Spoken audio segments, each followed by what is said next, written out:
एकटे मारुतीराय फिरतात. मारुतीराय दळाच्या बाजूला फिरत असताना पुढे बाजूला गेले. त्याच बाजूला त्याच्या हाडामासाचा त्वचेचा गोळा पडला होता. मारुतीराय चालत असताना साजूक चांदण्याचा प्रकाश होता आणि त्या प्रकाशात मारुतीरायच्या पायावर तो गोळा आदळला. तो येतो का रावणाकडे? म्हणलं रावणाकडे कशाला? अरे काय या रामाचं नाव घेऊन पाला खातोस तू झाडाचा? माझ्या दादाकडे आल्याच्या नंतर गावरान तुपातलं जेवण. म्हणला नको कडे. ते फार वेगवेगळं बोललं होतं पण आता सांगत नाही, पुढे सरकतोय, वेळ मोजकाय आपल्याकडं. इतकं बोललो घाणेरड्या वाणीत ते वानर, इतकं बोललं की ते ऐकल्याच्या नंतर त्या कुंभकर्णाला वाटत होतं जीव देवा का काय. इतकं खालच्या पातळीत बोललो. त्यानं सांगितलं 3.5 कोटी घरं देतो एकदा रावण मन. सांगतो जाऊ द्या. कुंभकर्ण काय म्हणला त्या वानराला? 3.5 कोटी घरं सोन्याचे देतो फक्त एकदाच रावण मन. ते म्हणला खरं सांगू का? यायम नैसर्गिक स्थित क्रियानाम शंका भयत लघु स्थिते यत साम्य दृष्टिवादायाम यति परभेदान भय व्याप्ती. सांगू का खाली येऊन? मी जर लघु शंका करीत असताना रावण जर पुढे आलो तर त्याच्याकडे तोंड करून लघवी करणं सुद्धा मला पाप वाटतंय. हे चिदान देगा देवा तुझा विसर न व्हावा, गुण गायीन आवडी हेची माझी सर्व जोडी. प्रस्तुत प्राप्त प्रसंग निवडलेला अभंग विश्वमान्य विश्वभूषण विश्वाधिकार विश्वप्रिय चिन्मय स्वरूप असणारी अधिकार संपन्न साधू श्रीमंत श्री जगद्गुरु तुकोबराय यांचा मागणीपर प्रसंगातील प्राप्त प्रसंगी निवडलेला अभंग. विठाला विठाला प्राप्त प्रसंगी निवडलेला अभंग माझ्या तुकोबरायांचा आहे. या अभंगाद्वारे देहूतले मालक ब्रह्मांडाच्या मालकापुढे मागणी मागतात. सज्जनांनो, मागतात ती तुम्ही आम्ही असतात, मागतात ती माणसं असतात, मागायला लावतो तो जगाचा बाप असतो आणि जीवनात कधीच मागत नसतात ती संत असतात. पण आज तुकोबाराय मागणी करतात विटेवरच्या मालकासमोर. मग आपण एरवी ऐकतो की संत मागत नसतात, मग तुकोबाराय का मागतात? सज्जनांनो पुन्हा लक्षात घ्या, मागणी कळती त्यांना संत म्हणतात. ज्यांना मागणी कळती त्यांना संत म्हणतात, ज्यांना मागणी कळतच नाही त्यांना माणसं म्हणतात. आणि या मागणीमध्ये अडकवतो का, गुंतवतो का, त्याला देव म्हणतात. आणि याच्या चौकटीत न अडकता निमुटपणे बाजूला सरकतात, पुन्हा त्यांना संत म्हणतात. आणि ते तुकोबराय आहेत. विटेवरच्या मालकासमोर एक आज मागणी मागतात. कुठली मागणी? हे चिदान देगा देवा, मला देऊन टाका देवा. काय पाहिजे तुकोबराय? तुझा विसर न व्हावा. थोडासा कडक. मालक, मला तुमचा विसर नाही पडला पाहिजे, रात्रंदिवस तुम्ही माझ्या अंतकरणात असले पाहिजे, हे देऊन टाका. घेऊन टाका, काय हरकत नाही. पुन्हा गुणगायीन आवडी, रोज तुमचा गुणानुवाद याचं वर्णन करील आवडीनं, नित्य तुमचं भजन करील. हेची माझी सर्व जोडी. माझ्या जीवनातली ती जोड आहे. विटेवरच्या मालकानं सांगितलं तुकोबराय तुम्हाला भजन करायचं असेल, माझं गुण गायचं असेल तर देह मानवी लागेल. मग मानवी देह लागत असेल तर गर्भवासाला यावं लागेल. तर ते तुकोबराय होते. गर्भवासाच्या दुःखाला पण असं काही नकार दिला नाही. त्याच्या अलीकडं देवानं आमिष दाखवलं. आमिष, माणसं आमिषाला बळी पडतात. मी तुमच्या पुढे सांगतोय म्हणजे मी फार शहाणा आहे का? मी सुद्धा तुमच्यातलाच एक आहे. पंत संत वाङ्मयाचा अभ्यास तुमच्या पुढे मांडतोय. मी सुद्धा तुमच्यातलाच एक आहे. माणसं आमिषाला बळी पडतात. जे आमिषाला बळी पडत नाहीत ती संत असतात. देवानं तुकोबरायला मोक्षाचं आमिष दाखिलं, धनाचं आमिष दाखिलं. तुकोबराय म्हणले नकोय. न लगे मुक्ती आणि संपदा, मला मोक्ष नकोय देवा, मला संपत्ती नकोय, संत संगती सदा, मला संतांची संगती पाहिजे. मग संतांची संगती पाहिजे, भजन करायचे, रात्रंदिवस माझं गुण गाणार, देव मानवी पाहिजे. मग गर्भवास तू का म्हणे गर्भवासी, सुखे घालावे आमाशी. देवा गर्भवासाचं दुःख किती असू द्या, पण गर्भातून बाहेर पडल्याच्या नंतर रात्रंदिवस तुझं गुण गावा एवढं देऊन टाक रे देवा. हा साधा सोपा सरळ अभंगाचा अर्थ झालं कीर्तन विठाला.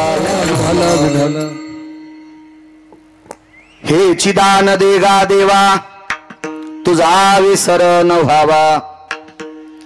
तुकोबाराय जगाच्या मालकाला एक दान मागतात, देवा मला तुझा विसर पडला नाही पाहिजे एवढं देऊन टाक. वाटेल ते देण्यासाठी जगाचा मालक तयार आहे. काय देता येत नाही त्याला. या सृष्टीतल्या प्रत्येक घडामोडी ज्याच्या मुठीत आहे तो काय देऊ शकत नाही, काय देऊ शकत नाही.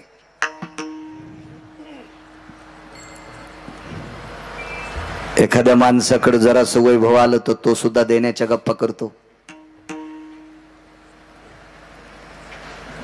त्या विश्वाचं वैभव ज्याच्या ताब्यात आहे तो किती देत असेल कल्पना करा. त्याला काय देता येणार नाही, काय नाविन्य असेल त्या मालकाकडे. पण तुकोबारायांनी तडा दिला, नकोय म्हणले, मला काही नकोय, फक्त एकच देऊन टाक, तुझा विसर झाला नाही पाहिजे. तर ब्रह्मांडाच्या मालकाने तुकोबारायाला सांगितलं, तुकोबाराय तुमची परिस्थिती प्रापंचिक फार मोठी होती, पण कालांतरानं तुमची प्रापंचिक परिस्थिती म्हणजे आर्थिक परिस्थिती इतकी ढासळली, एवढी ढासळली, एवढी ढासळली, ती पाहून मला सुद्धा करमत नाही. कोण म्हणते माहितीये? पंढरपुरातले मालक. तुकोबारायाने सांगितलं, देवा माझी प्रापंचिक परिस्थिती पाहून जरी तुम्हाला करमत नसेल, पण मी काही माझ्या प्रापंचिक परिस्थितीची व्यथा तुमच्या पुढे बांधलेली नाही. मी सतसत विवेक बुद्धीने विचार करून तुमच्या पुढे एक मागणी मागतोय, मला फक्त तेवढी देऊन टाका, तुझा विसर न व्हावा. माझ्या प्रापंचिक परिस्थिती जी माझ्या प्रारब्धाची गती आहे. अन्नमान धन हे तो प्रारब्धाधीन, याच्या बाबतीत काही तुम्ही करू नका देवा. जे असेल ते माझं प्रारब्ध मी भोगण्यासाठी तयार आहे. आणि त्रेतायुगात तुम्ही तुमचं प्रारब्ध तुम्हाला चुकवता येत नाही, तुम्ही आमच्यात कशाला बोट घालता. कर्मे श्रीराम वनवासा गेला, कशाला चुकवता बोट घालून. मला इतकंच देऊन टाका. मला काय प्रखर भाषा असले लोकांची. ग्रामपंचायतच्या सदस्य पुढे बोलताना भेऊन बोलावं लागतंय. एखाद्या वेळेस आपण याच्या विरोधात गेलं तर याच्या रानातून रस्ता असल्यावर जाऊ देतं का नाही. माझ्या विरोधात गेलतास तुला माया रस्ते गळा शेतातून रस्ता बंद. विश्व ज्याच्या ताब्यात आहे रमेशराव, सरळ तुकोबाराय म्हणले, देवा आमच्या बाकीच्या गोष्टीत काही तू बोट घालू नकोस, त्याच्यात टांग मारू नकोस, फक्त तेवढंच देऊन टाक, मला तुझा विसर नाही झाला पाहिजे. महाराज हे ऐकत असताना सुद्धा देव शांत आहे. त्यार्थी या लोकांचा अधिकार किती मोठा असेल कल्पना करा. या बोलणाऱ्या लोकांचा अधिकार किती मोठा असेल. याचं कारण सांगू का? विश्वाचा मालक किती मोठा आहे हा तुम्हा मला जर ठावा केला असेल तो संतांनी केलाय. महाराज एका ठिकाणी म्हणतात, तू विसरून गेलास का? अरे आम्ही तुला ठाव केलं देवा, जगांना तू माहित केलास ना. आम्ही केले, आम्ही केले, आम्ही केले. पुरावा आहे फार सुंदरसा. वा, ही त्या अधिकारावर असलेली कडक तात्विक सात्विक भाषा. याच्या पलीकडचं सांगू का? संत इतक्या प्रबळ स्थितीनं का बोलतात माहितीये का? विश्व ज्याच्या ताब्यात आहे त्याला जगाचा बाप म्हणतात. तुम्हाला आणि मला इथे किती दिवस ठेवायचे आणि कोण्या दिवशी मळ्यात नेऊन फुकायचं ही ज्याच्यात ताकद आहे त्याला देव म्हणतात. पण त्याला सुख द्यायची ताकद संताची. संताचे सुख झाले या देवा, मनवून सेवा करी त्यांची. देवाला सुख देण्याची ताकद संतात आहे. भगवान मला माझ्या परिस्थितीचा कशाला विचार करता, एकच देऊन टाका, फक्त तुझा विसर झाला नाही पाहिजे, याच्या वेळीकडे काही नकोय. मालक म्हणले, तुकोबाराय माझा विसर तुम्हाला पडला नाही पाहिजे असं देऊन टाकतो, पण फायदा काय? मला माहिती ना काय फायदा येतो. मी विवेक बुद्धीने मागतोय, गाफीलपणाने मागत नाही, अतिताईपणाने मागत नाही, चंचलपणाने मागत नाही. विवेकाला स्थिर करून मागतोय देवा की तुझा विसर न पडण्यात जी ताकद आहे का ती कशातच नाही, तेवढंच देऊन टाक. बऱ्याच मागण्या केल्या. कधी कधी देवाच्या पायाची सेवा मागितली, कधी कधी कधी त्याच्या नामाचा उच्चार मागितला. वाटेल असं काही काही. कधी कधी देवा मला वारकरीच कर, होईन भिकारी पंढरीचा वारकरी. अशा बऱ्याच बऱ्याच बऱ्याच बऱ्याच गोष्टी मागत गेले. आज मात्र तुझा विसर न व्हावा हे मागितलं. देवानं बऱ्याचपैकी काही सांगितलं होतं. तुम्हाला घर देतो, नकोय. पद देतोय, नकोय. संपत्ती देतोय, नकोय नकोय नकोय नकोय नकोय. का नको म्हटले असतील? वडिलाची रीत जाणतसो, काही मागणे हे आम्हानुचित.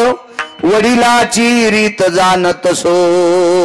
आमच्या बुजुर्गांनी आतापर्यंत विश्व निर्माण झालं त्यावेळेस पासून या संप्रदायातल्या लोकांनी, माझ्या बुजुर्गांनी काहीच मागितलं नाही देवा. मग मी कशाला मागून वर्षांचं नाव खराब करू? नकोय देवा, काही नकोय, काही नको, काही नकोय.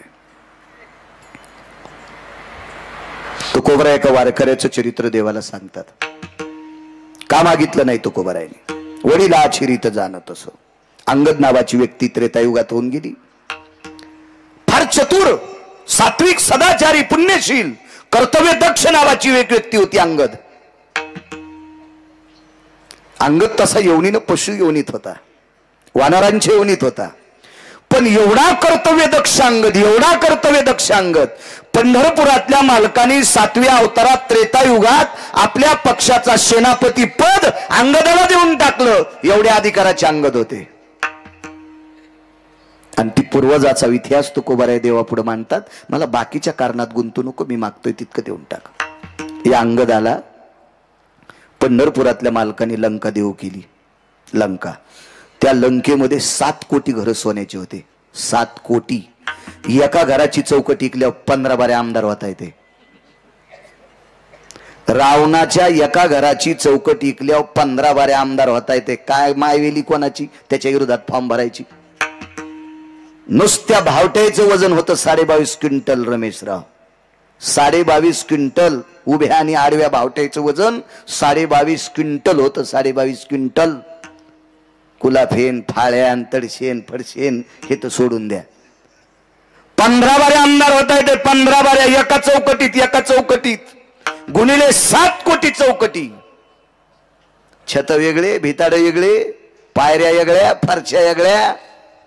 269 किलोमीटरचं एकीकडचं भिताड होतं. गोळ्या नाही संपल्या माया, वाचून सांगतोय, ऐकून बी सांगत नाही कोणाचं.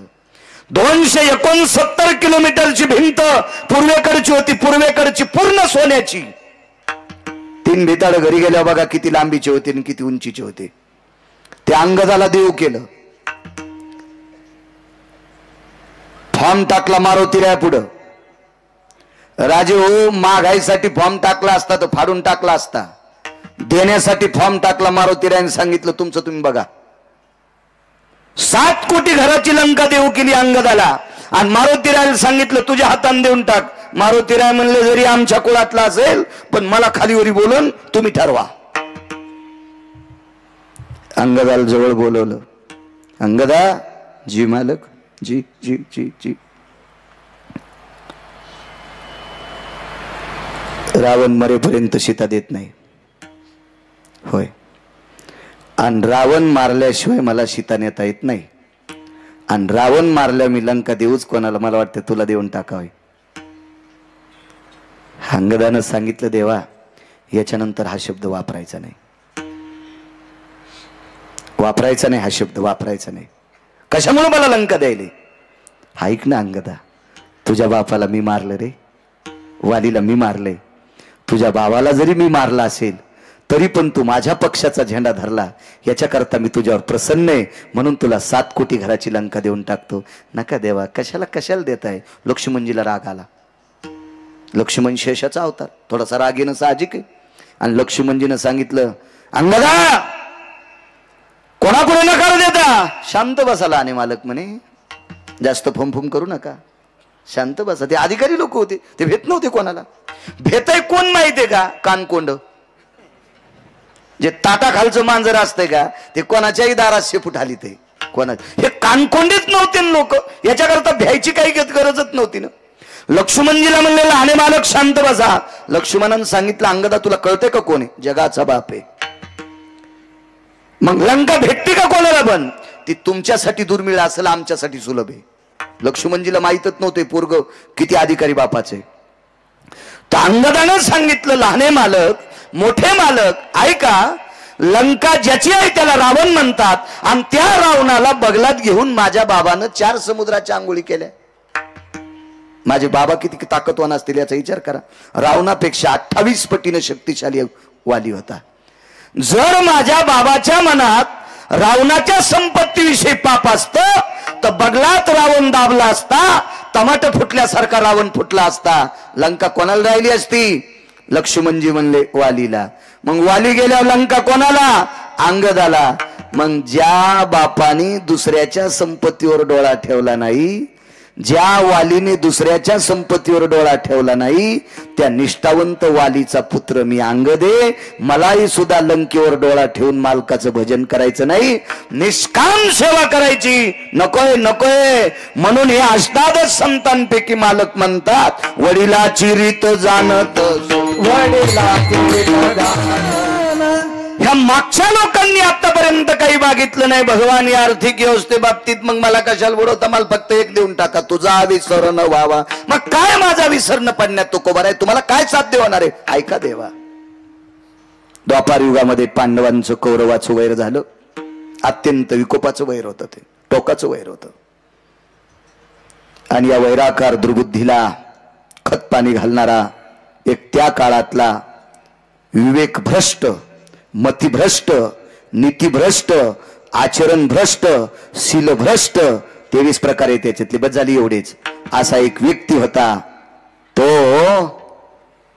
त्याचं नाव होतं शकुनी, गांधार देशाचा राजा. आणि या शकुनी नावाच्या व्यक्तीनं 2 भावाच्या मधात विष कालवलं.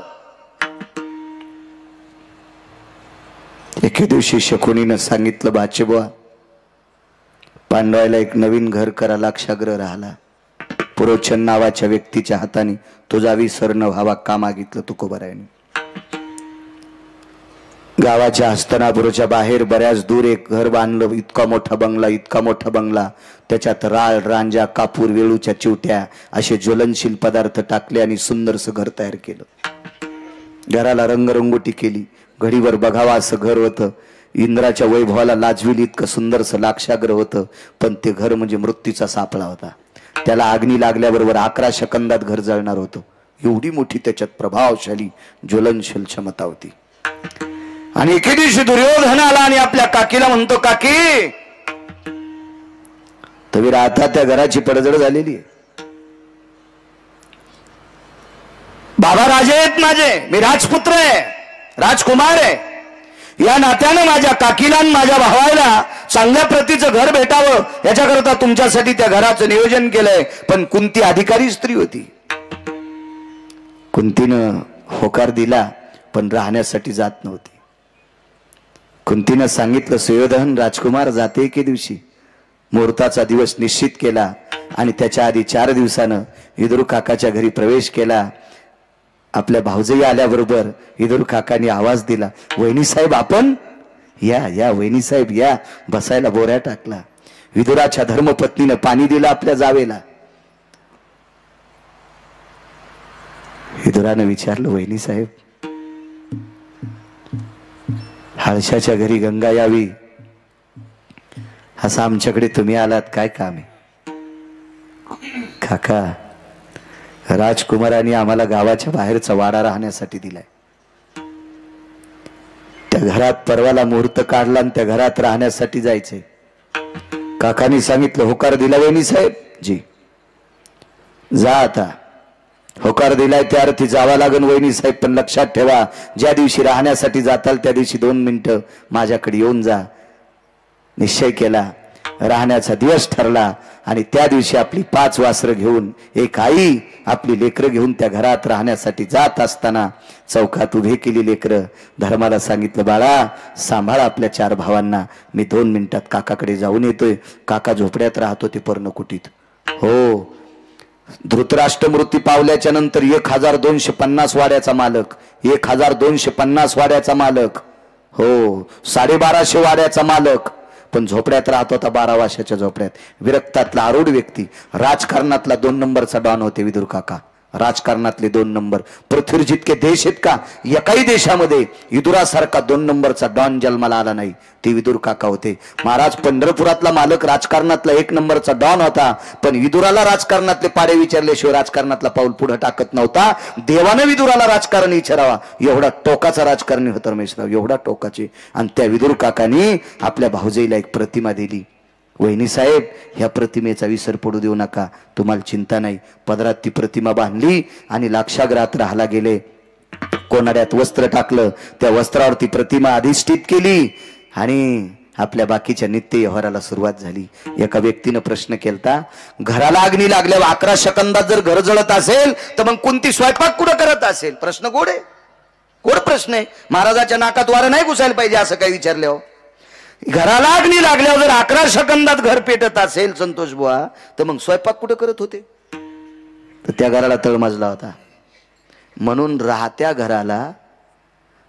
राहत्या घराला वास्तुशास्त्रानुसार तळमजला निषेध असतो, असं वास्तुशास्त्र सांगते, गिरगावकर सांगत नाहीत.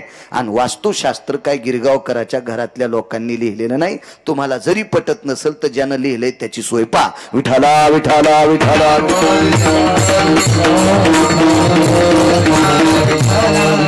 नित्य त्या घरामध्ये भजनाचा वास. पहिला दिवस त्या घरामध्ये देवाचं अधिष्ठान प्राप्त केलं. स्वयंपाक आटपला, देवाला नैवेद्य ठेवला, आपल्या वासरांना जेव घातलं, स्वतः जेवण केलं. पहिली रात्र लेकरं तिथं झोपलेली आहेत, भिंतीला टेकन देऊन त्या प्रतिमेकडे पाहत होती, तुझा विसर न व्हावा.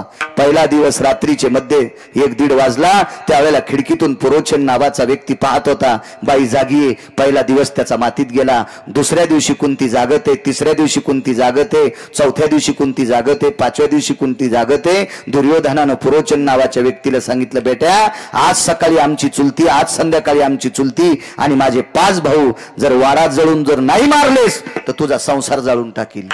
त्यानं सांगितलं, मालक मी रोज रात्री मध्यरात्री मशाल घेऊन वारा पेटवायला जातो, पण बाई झोपतच नाही. बाई झोपत नाही. करत काय होती माहितीये? कोनाड्यात ठेवलेल्या प्रतिमेचं चिंतन करत होती, नित्य त्याच्याकडे पाहत होती, त्याचा विसरच पडू देत नव्हती. 6वा दिवस उजळला.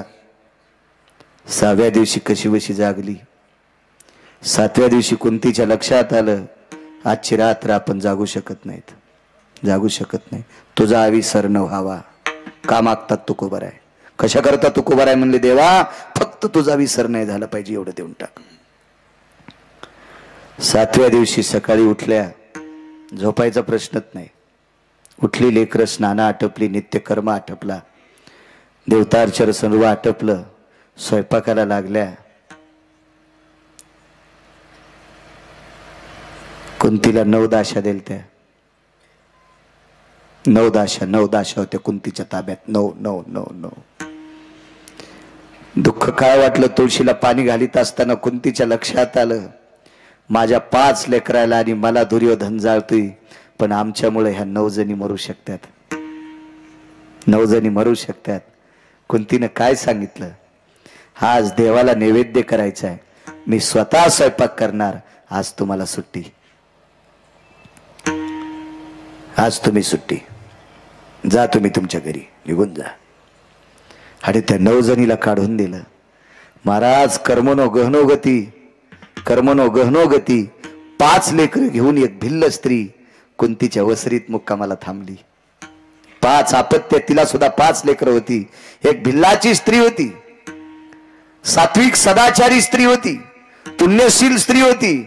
आपल्या 5 लेकराला घेऊन आसरा करता गावाच्या बाहेर बांधलेल्या लाक्षागृहाच्या पडवीमध्ये ती मुक्कामाला आहे, हे कुंती आई साहेबांना माहित नाही. त्या पडवीत ती आपली 5 लेकरं घेऊन झोपलेली आहे. 9 दाशा मरू नये याच्याकरता कुंतीनं परत केल्या. पुराण वाचीचा लक्षात येईल, तुमच्या घरी परत केल्या. पण कुंतीला माहित असतं, ही बाई आपली 5 लेकरं घेऊन थांबली, तर कुंतीनं पण सांगितलं असतं, बाई इथं मुक्कामाला थांबू नको. राग आला तरी हरकत नाही, पण याच्याकरता बोलली असती, आमच्यामुळे ही जळू शकते. पण नियतीला जे मान्य आहे त्या गोष्टी होत असतात सज्जनांनो. दुर्योधनाच्या लक्षात आलं पाहिजे होतं की 5 माणसांचे आणि एका बाईच्या अस्थी सापड्यात, त्या ती कुंती आणि पांडव संपलेत त्याला. मग हे 5 लेकरं आणि ही भिल्ल स्त्री कोण असावा, त्याच्यासाठी एका पुराणातला दिलासा घ्या, ते राहू देतो मी. हे ऐकल्याच्या नंतर रिॲक्शन होईल, कारण सगळ्या गोळ्या एकट्या घेत नसतात. विठाला विठाला विठाला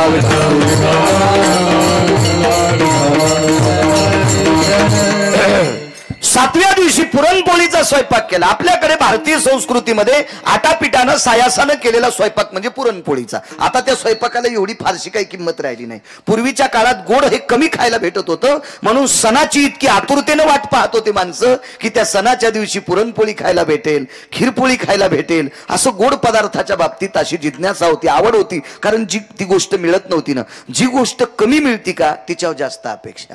मेथीची भाजी सुरुवातीला 25 रुपयाला जुडी असली की जास्त खावा वाटती, आणि 5 रुपयाच्या 5 जुड्या असल्या की बाया चिरून वाळू घालतात कोड्यात टाकायला.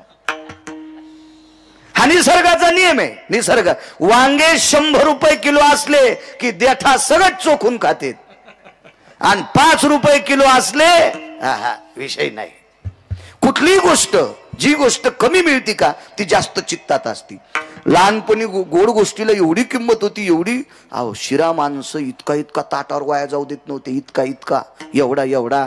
आता मोठाल्याच्या लग्नामध्ये कमरा इतकाले डस्टबिन बुंदीच्या लाडून आणि गुलाबजामुन भरतेत. म्हणजे ती मोठाली माणसं खराब करतेत नाही, त्यांच्या लग्नात जेवायला आलेली नालायक माणसं इतकी मस्ताडून गेली, माझ्या भाषेत सांगू का, इतकी माजून गेली, इतकी माजून गेली. 2056 आपल्यासाठी वाईट येणार आहे. 2050 साल लिहून घ्या. माझं काय फार वय नाही, पण मी फार जुन्या लोकांची ग्रंथ वाचणारा माणूस आहे. 2056 आपल्यासाठी वाईट येणार आहे. त्याच्यामध्ये पैशाची बंडलं सापडतील, पण अन्नाचा दुष्काळ असेल. सज्जनांनो, शांती ब्रह्म एकनाथ महाराजांच्या चरणी साष्टांग दंडवत, ज्ञानोबराय तुकोबरायच्या चरणी साष्टांग दंडवत. आपण वारकरी प्रांतातले माणसं आहेत, जराशी जिज्ञासा अंतकरणात ठेवा. अन्नावर एवढं मातू नका. जुन्या माणसाची एक मन आहे, गरिबी आल्यावर लाजू नये, श्रीमंती आल्यावर माजू नये. आपण अन्नाच्या बाबतीत इतका इतका इतका इतका अतिताईपणा करायलो, इतका अतिताईपणा करायलो. म्हणून या अतिताईपणाचा राग जर पंढरपुरातल्या मालकाला आला तर 2056 आपल्यासाठी बेकार येईल. हे येऊ नये सज्जनांनो. म्हणून बुटा चपला सगळं पाया पडतो. अन्नाच्या बाबतीत अंतकरणात पाप येऊ देऊ नका. आपल्याला लागेल तेवढंच पात्रावर घ्या, आपल्याला लागेल तेवढंच पात्रावर घ्या, जेणेकरून या पापाचे प्रसाद उद्या आपल्या चिल्या पाल्याला फेडण्यासाठी येऊ नये. याच्याकरता जुन्या लोकांनी सुद्धा हे अंतकरणात ठेवा. विठाला विठाला विठाला.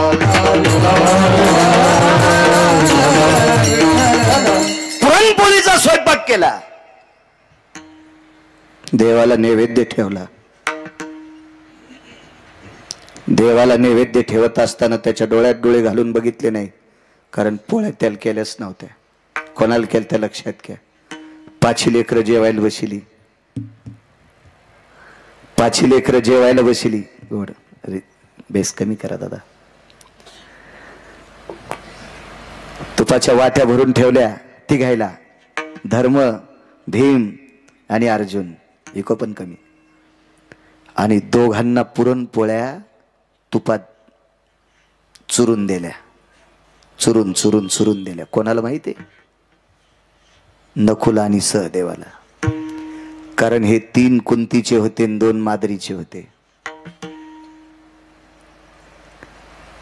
माद्री जात राहिली होती. कुंतीच्या लक्षात आलं नियतीने आपल्याला मदत करावा, नियतीनं म्हणावा पोटच्या लेकरापेक्षा सवतीच्या लेकरावर जास्त प्रेम करती, असं नियतीनं म्हणावं, लोकांनी नाही म्हणावं. इतकी जिज्ञासा कुंतीच्या अंतकरणात होती. 5 मुलांना गावरान तुपाचं भोजन दिलंय, पुरणपोळीचं. नकुलानं विचारलं, आई हाच काही सण आहे? हाच काही पर्व काळ आहे? भगवंताचा जन्मदिवस आहे? एखाद्या संतांचा जन्मदिवस आहे? नाही बाळा. मग का पुरणपोळ्या केल्यास ग? बाळा, आपल्या घरात मांडलेल्या कोनाड्यामध्ये एक प्रतिमा आहे, ती जगदानंद कंद जगतपती द्वारकाधीश कृष्ण परमात्म्याची प्रतिमा आहे. त्याला नैवेद्य केलाय. नैवेद्य त्याला केलाच नव्हता. सांगू तुम्हाला, संध्याकाळी पांडव झोपल्याच्या नंतर रात्रीचे 12 वाजले. आता मात्र डोळे झाकायला सुरुवात झाली, कारण 6 रात्र जागली होती. मुठीसारखे डोळे झाले, पापण्या मागं सरकलेल्या होत्या, डोळ्याच्या खोबणीतून बुबळ बाहेर आलेली होती. आणि कुंतीनं देवाला सांगितलं, देवा अरे लेकरांना काय सांगू, याच्याकरता तुला नैवेद्य केलाय असं सांगितलंय, माफ कर रे देवा, तुला नैवेद्य केला नाही, लेकरांना केलता का? कारण आजची रात्र काळाची आहे, आणि या रात्रीतून जर नाही वाचले देवा, तर या लेकरांना गोड खाऊ घालण्याची संधी याच्यानंतर पुन्हा कधी येणार नाही. या हाताने चिमुकल्या बाळांना आपल्या हाताने गोड पदार्थ खाऊ घालावा, याच्याकरता पुरणपोळीचा स्वयंपाक केला रे देवा, पण नाव तुझं दाखवलंय, माफ कर. रात्रीचा 1 वाजलेला आहे. पुरोचन नावाचा व्यक्ती खिडकीपासून मशाल घेऊन गेला. कोणती आईसाहेब जाग्या येतात. आईसाहेबाच्या लक्षात आलं, अर्ध्या पाऊण तासात 1 सव्वा दीड तासामध्ये आता आपल्याला झोप लागणार आणि पुरोचन नावाचा व्यक्ती महालाला अग्नी लावणार. रात्रीच्या 1 वाजता उठली, कोणाड्यात ठेवलेल्या प्रतिमेपाशी गेली. देवा आतापर्यंत तुला अंतकरणात ठेवलंय, तुझा विसर पडू दिला नाही. आता शक्य नाही रे देवा, आता शक्य नाही. देवा मला नेलंच तर ने रे, त्याबद्दल दुमत नाही, माझी वासर वाचव रे देवा, या वंशाचे दीपक आहेत रे, माझ्या वासरांना वाचव रे देवा, वाचव माझ्या वासरांना. देवापाशी आपली व्यथा सांगितली. लेकरांच्या उशाला भिंतीला टेकन देऊन बसली. मनात काय आलं देव जाणे. 5 पैकी 2 चेहरे उघडली. धर्म भीम अर्जुनाचे चेहरे झाकलेली आहेत. नकुलाचा आणि सहदेवाचा चेहरा उघडा केला आणि पुन्हा एकदा त्या प्रतिमेपाशी आली. देवा मला आणि 5 लेकराला वाचवायला जर तुला जड जात असेल ना, मला आणि माझ्या 5 लेकराला वाचवायला तुला जड जात असेल ना देवा, तर याच्यातून सूट देते, मला मार. धर्म भीम अर्जुन मार, पाय धरते रे तुझे देवा, तुझ्या पायावर विनंती करते रे. नकुलाला आणि सहदेवाला मात्र मारू नकोस, दोघायला वाचव.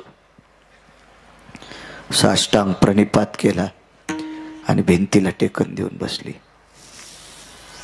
शेवटचा प्रणाम केला. देवा आता जागू शकत नाही, आतापर्यंत तुला स्मरणात ठेवलंय, विदुर काकांनी सांगितल्यानुसार तुझा विसर पडू दिला नाही, आता टाकणं शक्य नाही. डोळा लागला, कुंती आई साहेबाचा डोळा लागला. प्रतिमा पाहणं बंद झालं आणि पुरोचन काही अंतरावर मशाल घेऊन येत होता. हे द्वारकेतल्या मालकाच्या लक्षात आलं, आता काही वेळाला जर पुरोचन पोचला आणि कुंती झोपलेली अशी जर कळालं तर लाक्षागृहाला आग लावणार आणि काही सेकंदात पांडव आणि कुंती जाणार. रात्रीच्या 1:30 पावणे 2 वाजता जागे झाले. जगाची मालकीन रुक्मिणी आई साहेब उठून बसल्या पायथ्याला. काय प्रभू? काही नाही. भालणार झोपणार जी, सुदर्शन घेऊन या. रात्रीच्या समयाला देवघरात सुदर्शन असायचं. ते सुदर्शन प्रभूच्या हातात दिलं आणि जगाच्या मालकानं ते सुदर्शन बोटाला अडकिलं आणि त्या सुदर्शनाला सांगितलं, अरे जिनं 7 रात्र जागून मला अंतकरणात ठेवले, मुठीसारखे डोळे झालेत रे, तिला आणि तिच्या वासरांना मारण्याचा प्रयत्न पुरोचन नावाचा व्यक्ती हस्तिनापूरच्या नालायक राजाच्या मुलाच्या सांगण्यानुसार करतो, गांधार देशाच्या हलकट राजाच्या सांगण्यानुसार करतो, जयद्रथासारखा मूर्ख व्यक्ती त्याच्या सांगण्यानुसार करतोय, दुःशासनासारख्या दुर्जयी माणसाच्या म्हणण्यानुसार करतोय. पण लक्षात ठेव रे सुदर्शना, वाचो. चक्रा मार के धरणी फोडी, लाखा जोर में पांडव बैठे, गुप्त आग लगाई, बिगरी किने बजाई, नाथ मोरे बिगरी किने बजाई. ते सुदर्शन सोडलं, ज्या ठिकाणी कुंती आणि पांडव आहेत त्या ठिकाणी भुयार पडलं. नर्मदेच्या तीरावर पांडवांनी कुंती घेऊन गेले आणि लाक्षाग्रह जळालं. सकाळी दुर्योधनाच्या लक्षात आलं आपली काकी आणि आपले 5 भाऊ वारले, पण आस्ती कुठे येता? एका बाईच्या बांगड्या सापडल्या भाऊ, त्या भिल्ल स्त्रीच्या बांगड्या होत्या आणि 5 अपत्यांच्या अस्थी सापडल्या. लक्षात घेतल्या बांगड्या कुंतीच्या असावा आणि या 5 मुलांच्या अस्थी सापडल्या या पांडवांच्या असावा. बुजदिल दुर्योधनानं, नालायक दुर्योधनानं, निर्बुद्ध विचाराच्या दुर्योधनानं आपली चुलती आणि आपण भाऊ मृत्यू पावल्याच्या नंतर दिवाळी साजरी केली. या भारत देशातल्या 14 नालायकापैकी एक दुर्योधन नालायक होता. रक्ताच्या नात्यातली संपल्याच्या नंतर दिवाळी साजरी करतो इतका नालायक दुर्योधन होता. पण महाराज ती पांडव नव्हते, एका साध्या स्त्रीचे लेकर होते, एका गरीब स्त्रीच्या अस्थी होत्या, तिच्या बांगड्या होत्या, तिच्या बांगड्या होत्या. चला तिकडे पोचले. या मुद्द्यावर अभंगावर माझे तुकोबाराय म्हणतात देवा, अरे ज्याला संध्याकाळचा ठिकाणा नाही तो रातच्या झोप मोडून उठत नाही. रातच्या झोप मोडून मला फीस कमी करायची होती, शिकायला होतं. मी 7वी पर्यंतच शिकलो. आताची माई परिस्थिती इचकू नका, मी मागची सांगायलो, मी मागची सांगतोय, मागची. तर एका त्या फॉर्मवर सरपंचाचा शिक्का आणि सही लागते ते फीस माफ करण्यासाठी. त्याला कोणता फॉर्म म्हणते सांगता येईल का? ABC form. वा वा. त्या फॉर्मवर सही घ्यायची. मग सकाळी सकाळी सरपंचाच्या घरी गेलो तर 9 वाजलेले होते. 9 वाजता गेल्यावर सरपंचाची बायको लेंड्या झाडू लागली. 5-6 शेपुड्या होत्या लिंबाखाली बांधलेल्या आणि लेंड्या झाडू लागली. तर मी म्हणलं बाई बाई दादाला बोलायचं, इतक्या सकाळी थुत्र घेऊन चालतात? 9ला सकाळ असती होय? झोपू गिपू देतात का नाही? काय गुत्त घेतलं गाव ते ना? आणि हिच्या नवऱ्याला एकच बूट, रात्री एक हार पिलता, दारापुढे एकच दिसू लागला. तर त्याची बायको इतकी आयटीत आलेली. 11 वाजता ही. तर 11 वाजता गेलो तर ते घरी नाही, ते घरी नाही, ते घरी नाही. संध्याकाळी गेलो, संध्याकाळी तर ते त्याचा दरुजा पुढून होतं, मागून भीतीला टकरा घेऊ लागला. ए उघडणं दरुजा, उघडणं दरुजा, मागून भीतडाला. हो. तर ते काय शिका हाणणारे त्या टायमाला एबीसी फॉर्मवर. माझ्या लक्षात आलं आपला फॉर्म बी चुरगाळून टाकीन, याला सकाळी भेटू. पुन्हा दुसऱ्या दिवशी सकाळी गेलो, दुसऱ्या दिवशी सकाळी. तर त्याच्या बायकोने इतकं धुन केलं, इतकं धुन केलं. तिनं धुन केल्या. मी म्हणलं आपल्याला शिकायचंच नाही, इमानदारीनं शिकलोच नाही, शिकलोच नाही. इतका बिना आकली तिचा नवरा. तर त्या बाईनं मला इतकं धुन केलं, नकोच म्हणलं देवा आपल्याला 7वीच्या पुढे शिकायचंच नाही. ही इतकी धुन कायली तर पुढे शिकल्यावर कोणी धुन केल्यावर करावंच काय? माझे तुकोबाराय म्हणतात देवा, गिरगावच्या बाळ्याला लेंड्या झाडणार बाईनं इतकं धुन केले, बुट हरपून येणाऱ्या नवऱ्याला ती उठीत नव्हती. हे सगळे कोण्या दिवशी बटन दाबून मारायचे ते तुमच्या हातात हे देवा. आणि तू रात्री 1:30 वाजता उठून पांडवांना वाचिलस, काय गरज होती देवा तुला? त्या विटेवरच्या मालकाच्या डोळ्यातून पाणी आलं आणि तुकोबारायच्या हृदयाला मिठी मारली आणि मानावर मान टाकली. तुकोबाराय 7 रात्र जागून माझा विसर पडू दिला नाही. आणि ती पांडवांनी कुंती जगाली असती तर मला करुणेचा सागर नाव हे पुसून टाकलं असतं, पुसून टाकलं असतं. दयेचा सागर, करुणेचा सागर हे नाव डांबरानं पुसून टाकलं असतं. मग ऐका देवा, तुमचा विसर न पडल्यामुळे जळत्या लाक्षागृहातून पांडवांनी कुंती वाचवता, ही तुमचा विसर न पडण्यात ताकद आहे. मग मला तरी दुसरं देताच कशाला, म्हणून पहिलं कडवं. वा देवा, याच्या करता तुमचा विसर पडला नाही पाहिजे एवढं देऊन टाका. देऊन टाकलं. गंधमादन नावाचं एक वानर आहे. हे गंधमादन नावाचं वानर भगवान प्रभू रामचंद्राच्या पक्षामध्ये झेंडा घ्यायचं काम करत होतं. धर्माची पताका, झेंडा त्याच्या हातात होता. त्याचं नाव होतं गंधमादन नावाचं वानर. 18 पद्म वानर 72 कोटी रिसन 56 कोटी गोलांगुळ. तुकोबाराय का म्हणतात? हे का मागण्या मागतात? याचा पुरावा तुमच्या पुढे मांडतोय. तुम्हाला मान्य असेल घ्या, नसेल मान्य तुम्ही तुमचं ठरवा. कारण पुराणाला संप्रदायानं शिक्कामोर्तब केले. पाहावे पुराणी विचारून. माझे तुकोबाराय म्हणतात पुराणीचा रस गोड आहे. पुराण सांगते ते आपल्या संप्रदायाला मानावं लागते. त्या संप्रदायाच्या नावानं 2 टायमानं भाकरी खातोय, त्या संप्रदायाच्या विरोधात मला कसं बोलता येईल? तुम्ही मान्य करा न करा, तुम्ही व्यक्ती स्वतंत्र आहात. तुम्ही ठरवा तुम्हाला काय करायचं. या सर्व वानरांच्या पुढे झेंडा घ्यायचं काम.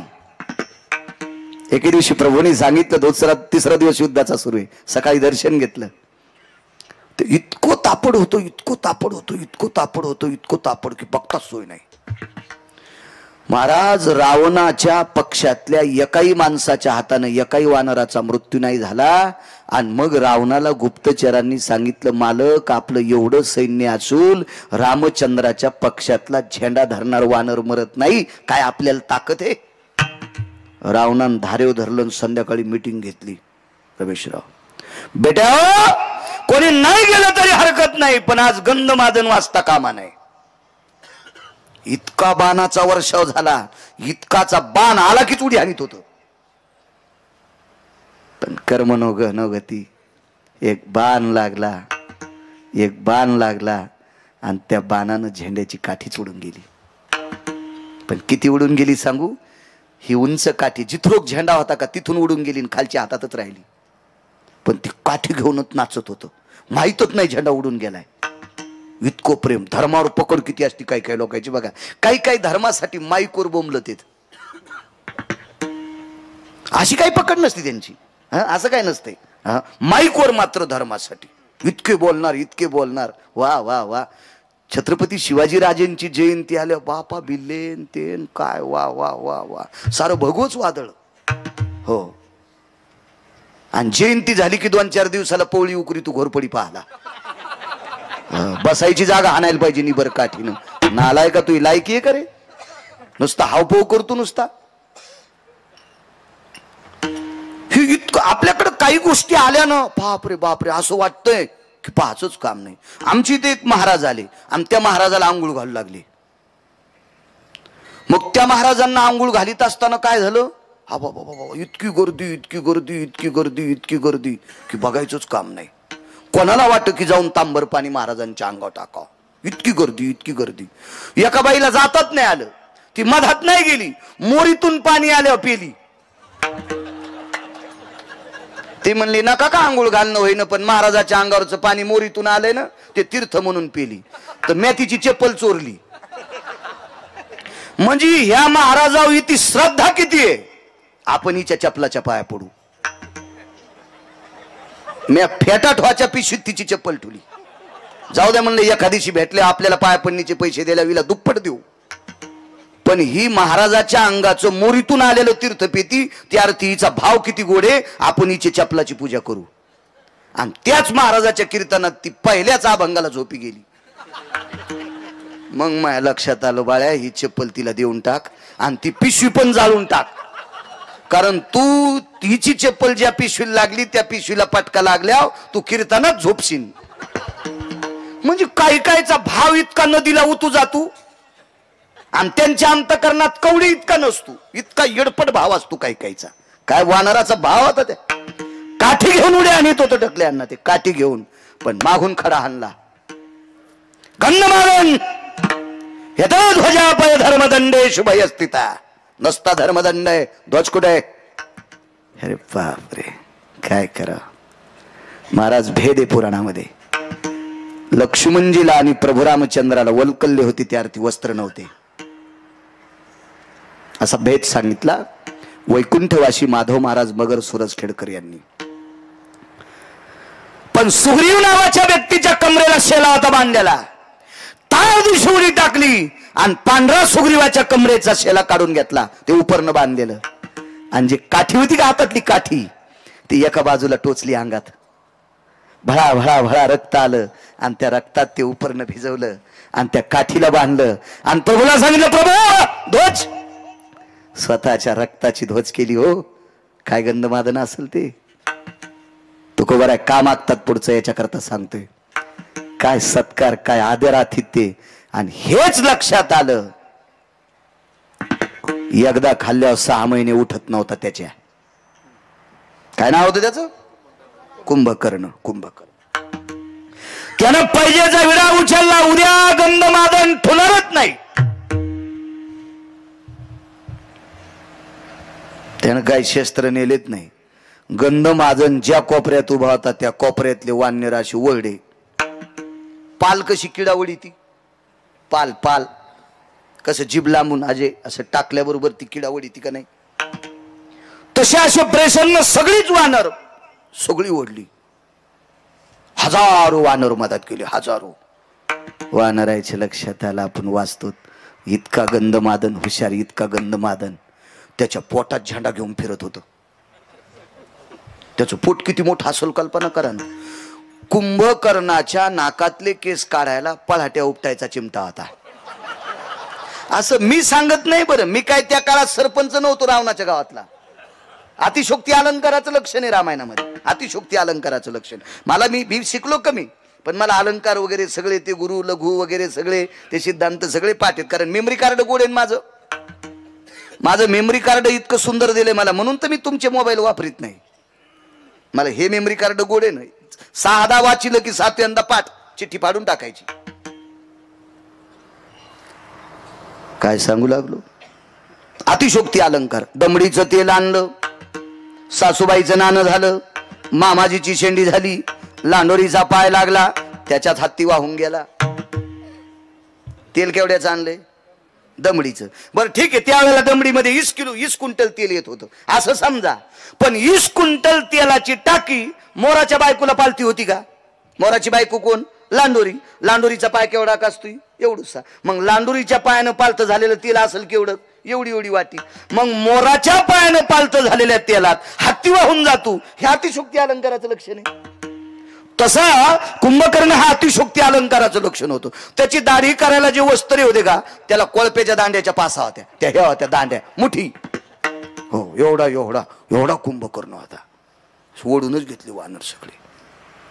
पण सगळ्या वानरांच्या भोवताल पोटात फिरत होतं. मरू देत नाही रे, काळजी करू नका, त्याचं गुण गात राहा. मरायला लागल्या भजन आठवतोय ते म्हणले वाचायचं असेल तर गुण गा. राक्षसाच्या पोटात गुण गायलं. राक्षसा पुरावे 1-2 देतो तुम्हाला. पोटात गुण गायल्याच्या नंतर एक जण म्हणला कौरक गुण गाच रे. म्हणला रस्ता दिसूस तर. इतक्या टोकानं पोटात गुण गायलं आणि प्रकाश पडला तो कानातून. आणि मग गंधमादनानं सांगितलं हानान उड्या येडपटा होती, होच रस्ता आहे ना. कानाचं भिताड फुटलं कुंभकर्णाच्या आत. त्याला आपण पडदा म्हणतो ना, ते फुटलं त्याचं भिताड यायच्या आवाजानं. आणि प्रकाश बार हाना उड्या सन सन सन सन उड्या हाणल्या. पण कुंभकर्णाच्या लक्षात आलं जे झेंडा घेतय का त्यानं शहाणपणा केलाय. याला नाही वाचू देत, याला वाचू देत नाही म्हणले. आणि मग कानाला चाळणी लावली बोटाची. उडी हाणल्याबरोबर फेल दिशी गंधमादन धरला. झेंडा आणि तेन सगळंच असं धरलेलं होतं. कोण? त्याला वाटलं आवाजान भीन. ते बारक्या बुरक्या माणसाचा कार्यकर्ता होतं का ते अशा माणसाचा कार्यकर्ता होतो. या विश्वावर ज्याची सत्ता आहे त्या मालकाचा ते कार्यकर्ता होतं. कोण? ते म्हणलं ऐकू येते ना, हळून बोल. तो तरी एककडचा कान फुटलाय आणि मॅच फोडलाय. मला दोन्ही कान आहेत, हळून बोल ना. अरे तुरच रावणाच्या भावाला ज्याला 7 कोटी घर आहेत त्याच्या भावाला वाननेर आरोतुर बोलायले. आपण बऱ्या बुऱ्या माणसाला आरोतुर बोलले आपल्या अंगावर गाड्या घालतील. हो पुन्हा ताकद नाही कशाने मेला आणि काय मेला सांगायची. आहे का हिम्मत कोणाची? एवढा मोठा श्रीमंत रावण आरोतुरच. कोण? हळून बोल म्हणला. गंधमादन. गंधमादन नाव कशा करता ठेवलंय? तुकोबारा का मागता त्याच्यावर बोलतोय. तुकोबारांच्या कडव्यावर कशा करता गंधमादन नाव ठेवलंय? ते म्हणला जरासं नाकाच्या जवळ घेऊन पाय ना. लय नको नेऊ म्हणे, मला मळमळ होईल तुझ्या तोंडानं. कुंभकर्णानं हाताचा जवळ घेतल्याच्या नंतर गंधमादन, मलया निळू चंदनाचा सुगंध ज्याच्या अंगातून कोसोपर्यंत जात होता, असं ज्याची तनुगंध आहे त्याला गंधमादन म्हणतात. हो, बरीच पैकी वानर आहेत. पुष्पदंत, भयदंत, यतिदंत, साक्षीदंत, कीर्तिदंत, आश्वदंत, प्रियदंत, साक्षीत नाही, नदीत नाही, भयत नाही, भास्त नाही, हे वानरांची नाव होती. हो, लेकरांची पण चांगली ठोत जा. आमच्या मित्राला पोरगी झाली, मी बारशाला गेलो, नाव काय ठेवलं म्हणले चुटकी. नालाय कुठला चुटकी नाव ठेवतो. आपला असाच कारभार. हो, घ्या आदर्श, मुस्लिम बांधवांचा आदर्श घ्या. अरे त्यांच्या धर्मामध्ये एक तिळा इतकी चूक करत नाहीत, म्हणून त्यांच्या बाबतीत धर्म खाली येत नाही. आपण नुसत्या धर्माच्या बाबतीत उड्या हाणतो आणि गप्पा हाणतो, पार टाळू फोडून गप्पा हाणतो, वागत नाही. साधी नावं ठेवत नाहीत आपण आपल्या संस्कृतीनुसार.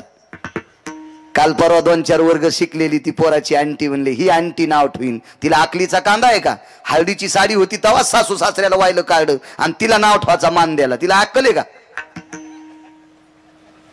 नाव ठेवण्याचा अधिकार अधिकाऱ्यांना सांगा जा, तात्विकांना सांगा जा. नाही म्हणे आमची आंटी लयच हुशार आहे, तिला मोबाईल लय पाहता येतो आणि मोबाईलवरच पाहून आंटीनं नाव ठेवलं. ह, ते पोरग असंच, त्याचं नाव ठेवलं शाहू. हो, दवाखान्यातच ठेवलं. आणि शाहूला भेटायला मी गेलो दवाखान्यात. शाहूला भेटायला दवाखान्यात गेल्याच्या नंतर त्याचा वडील आमचे जरा सोबत शिकलो होतो 4थी पर्यंत, ते 4थीला गळालं, मी 7वीला आपटलो, म्हणजे शिकलोच नाही पुढं, ते नाही पुढं गेलं. तर मी म्हणलं अरे बघू दे मुलगा. हो, आत्ताच नाव ठेवलं म्हणे, आमच्या लहाण्याची बायको आलती, म्हणजे त्याची भावजई. हो, सगळे म्हणले ती जरा शिकलेली आहे आणि तिनं नाव ठेवलंय शाहू. म्हणलं वा वा वा, पावदी म्हणलं तू हा शाहू. त्याचा शाहू पाहिल्याच्या नंतर बरा दिसला. कसा होईन रे? म्हणलं मला काय सांगता येईन कसा होईन, तर मला सांभाळीन का? म्हणलं बघू आता, इतक्या लवकर काय सांगता येईल, मी का देव आहे का? बाहेर आल्यावर एक ढवळ्या कपड्यावाली बाई भेटली. कोण आपण? गिरगावकर. इकडे कुठे? म्हणलं ते आमच्या मित्राला मुलगा झाला. तिनं असं कसनच तोंड केलं. मी म्हणलं हिला काही संबंध नाही, काय नाही, त्याला पोरग झालं विलं. म्हणलं बाई तुम्हाला कसं काय मळमळ झालं? त्याचं बाळांपण केल्यावर तुम्ही अंगठी हरपली, त्याची डिलिव्हरी केल्यावर मग अंगठी हरपली. अर म्हणलं दाश्या पोरग दाखव बरं. त्याचं नाव दाश्या होतं. म्हणलं पोरग दाखव बरं. ते म्हणलं काय झालं? म्हणलं दाखव ना. तर लहान लेकर अशा मुठी वळीत येत. त्याची मी मुठ उकलल्याच्या नंतर सिस्टरनीची अंगठी गवसली. मी म्हणलं दाश्या, लहाण्याच्या बायकोनं याचं नाव शाहू ठेवलंय आणि झाल्याच यानं सिस्टरनीची अंगठी चोरली. याला जर तालुक्याचा आमदार केलं तर हे काय काय इकीन रे? हा, याचं नाव शाहू ठेवलंय, तिथं नाव ठेवणारी आण बरं. ते तिथंच होती बाजूला. काय झालं? अरे मी म्हणलं काय झालं? नाव तळ्याला आणि काम नदीला, याचं नाव तो शाहू ठेवलंस आणि यानं झाल्या सिस्टरनीची अंगठी चोरली ना द्वारका. तिचं नाव नव्हतं द्वारका, मी आमच्या इथली म्हणायलो विठाला विठाला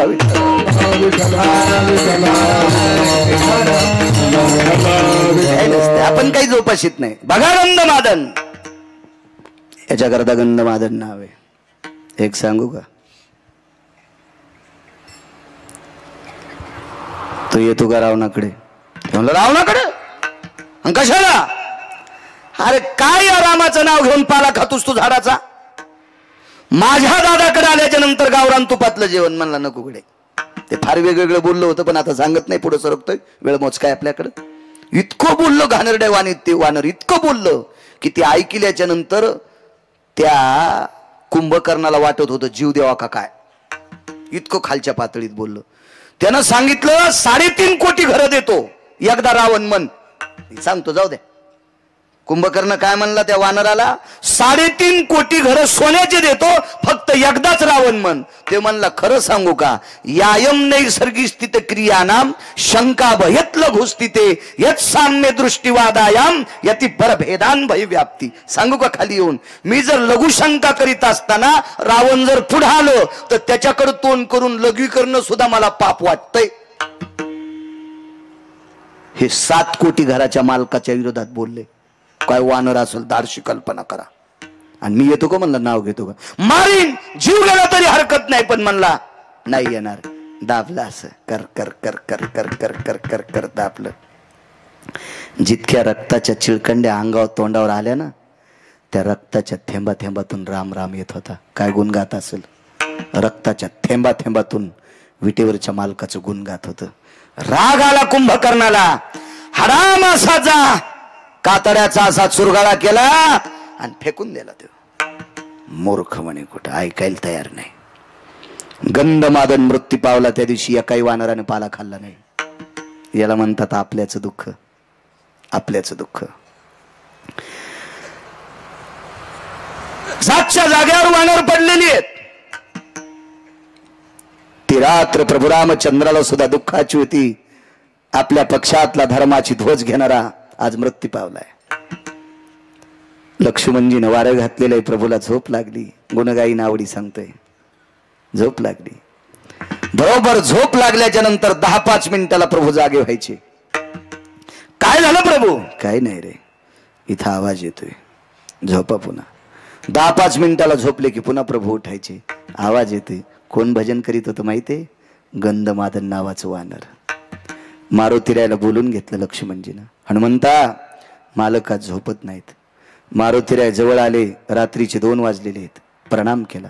प्रभू रावणाची भीती वाटायली का, नाही, भीती वाटत नाही रावणाची. मग झोप का येत नाही, दशकी कशाची, चिंता कशाची, कशा करता आरबळायले. एक सांगू का हनुमंता, माझ्या जीवनातला रात्रीच्या वेळेला घडलेला प्रसंग जीवनातला हा पहिला आहे.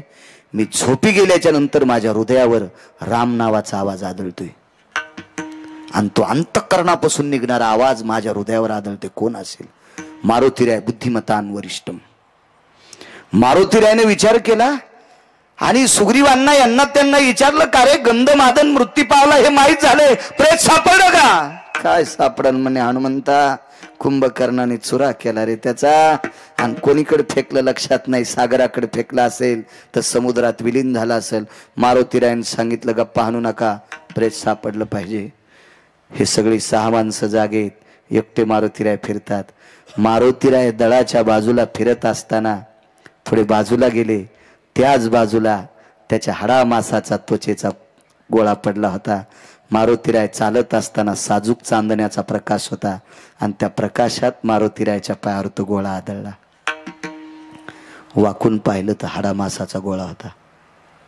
हाडामासाचा एवढा एवढा गोळा होता. वंजळीत घेतला. कोण, मी गंधमादन.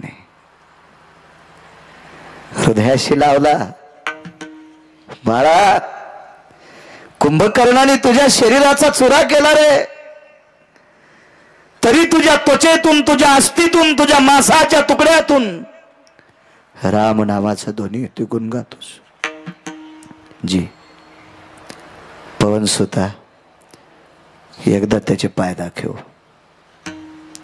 हाडामासाचा गोळा घेऊन शिबिरात आली रावटीत. विटेवरच्या मालकाला दाखिलं, मालक तुमची झोप हे मोडीत होतं, हे मोडीत होतं झोप. लक्ष्मणाने विचार केला, हाडामासाचा गोळा आहे. ह्या मोठ्या रोडून एखादी मांजर यावा, बारीकसं कुत्र यावा, बारीकसं डुक्कर यावा, बारीकसा रानटी पशु यावा आणि त्याच्या अंगावून एखादा असं टायर जावा, कसलं दिसतंय ते भाग. तसं गंधमादनाचं असं शरीर, असं एवढा एवढा गोळा होता. तो छिन्न बिछिन्न झालेला गोळा. लक्ष्मणजीला वाटलं हनुमंताला कळत नाही देवाच्या हातात काय द्यावं. प्रभू, मारुतीरायने सांगितलं, लहाने मालक शांत बसा. आणि प्रभू रामचंद्राच्या वंजळीत तो गोळा दिलाय. देवा, हे तुमची झोप मोडते. अरे हाडामासाचा गोळा आहे रे, मेलेल्या व्यक्तीचं मांस आहे, मांस आहे, मेलेल्या व्यक्तीची हाडे चुरा झालेले, मेलेल्या व्यक्तीची त्वचा आहे कातड, हे काय माझी झोप मोडील? प्रभू थोडासा हात कानाजवळ नेता का? आणि प्रभू रामचंद्राने तो हात कानाजवळ नेल्याच्या नंतर त्या हाडा मासाच्या पुंजातून श्रीराम जय राम जय जय राम हा आवाज येत होता. कोण आहे? हे गंधमादन नावाच्या वानराचं शरीर आहे. हृदयाशी धरलं. ब्राह्मी मुहूर्त सुरू झालं. पहाटेचं 3:43 झाले. ब्राह्मी मुहूर्ताला सुरुवात झाली.